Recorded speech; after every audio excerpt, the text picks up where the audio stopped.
Well, Cheryl and I met in 1996. We raised teenage kids together. She changed states, I changed states. We met back up 4 years ago. Yeah. And she wanted to knit.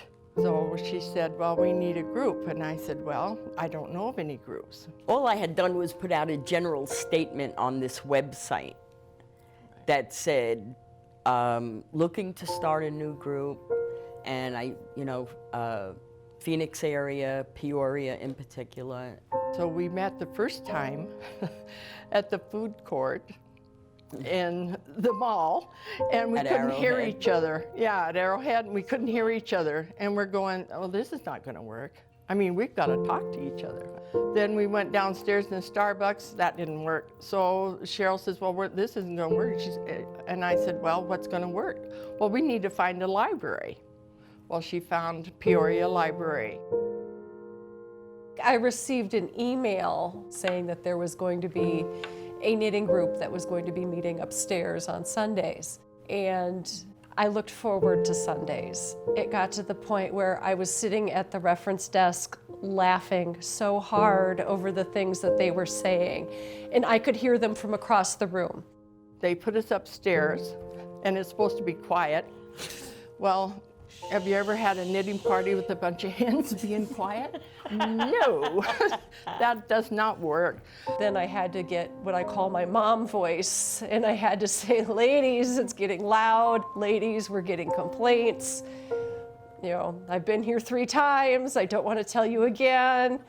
And that was about when we had to figure out what we were going to do with them, because we wanted to keep them. So Tanya says, shh, you know, no. Constantly. Well, yeah, we were told to take it outside. I am, I admit it. Yeah, well. I'm the loudest out I'm of everybody. telling her to quiet down. Use your library voice, yeah, right. Okay. Well, anyway, so then Jen helped and brought us down here.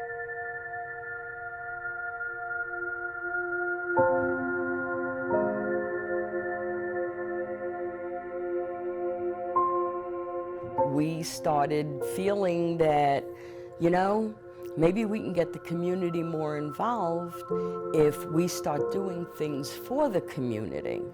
So that's where Marcia came in. And that's where Marcia came in, because we have a knitting machine.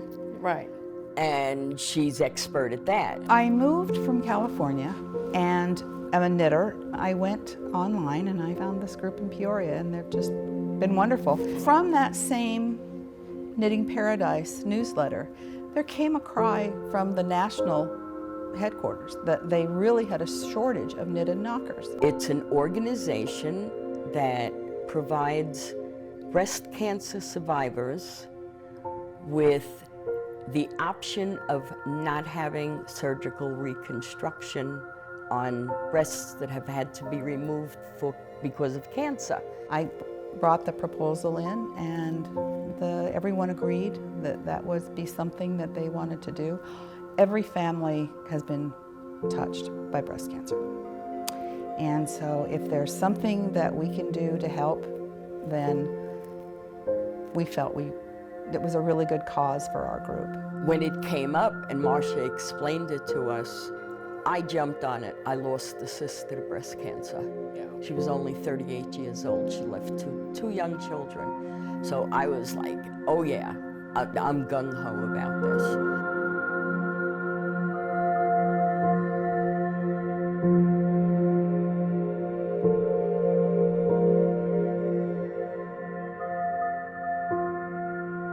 We looked up the yarn, and it was like $16 for $18 for a skein.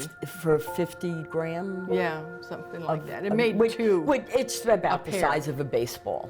Yeah, and it made a pair. And that would make a pair of knitted knockers. The national organization is very specific about what kind of yarn you could use for obvious reasons, because it needed to be soft, it needed to hold up, you needed to be able to swim with it, and some things that you don't really think about normally. And we were willing to do it, and yeah, we were all set. Yeah, we were all set. And then Kathy and I put our heads together and said, wait a minute, wouldn't Maybe that there's some fall? grant money Yeah, left. wouldn't that fall under the grant money? You know. You know? So we approached Jen with it, and it did. I just wrote a grant through LSTA, and they were very generous. Our partners, I called them, the Knit and Sew group, they wrote a letter saying that they would partner with me and they would teach the classes if I got them the supplies. She ordered the yarn, and then we all made, and we made 50 pair? Yeah. 70. Didn't we have 99 singles? No, or no, no, something? that was, no, that was the other Oh, community that was project. the hat. yeah. That was for the homeless, the hats and scarves. But we did 70 pairs, which was a lot, and we sent it to our local chapter, which happens to be in Tucson. 2 weeks later, we got a thank you card. Oh, thank you for your donation, thank you, you know, from the lady. And then about a week later, then we get this announcement. We won a prize. So for the most knitted knockers. The reason why we were accepted at such big time is because of the yarn and the quality that was done here in this Right, little the group. quality work. Yeah. And there was probably, what, 12 of us? Yeah. You know, yeah, that I think really it was made a 12 of commitment. us, yeah. There's something about people who make you smile, who make you laugh, who make you feel important, and every one of those ladies was like that. If we didn't have the library and Jen and all the people here and the grant, we'd never be able to accomplish it. Absolutely.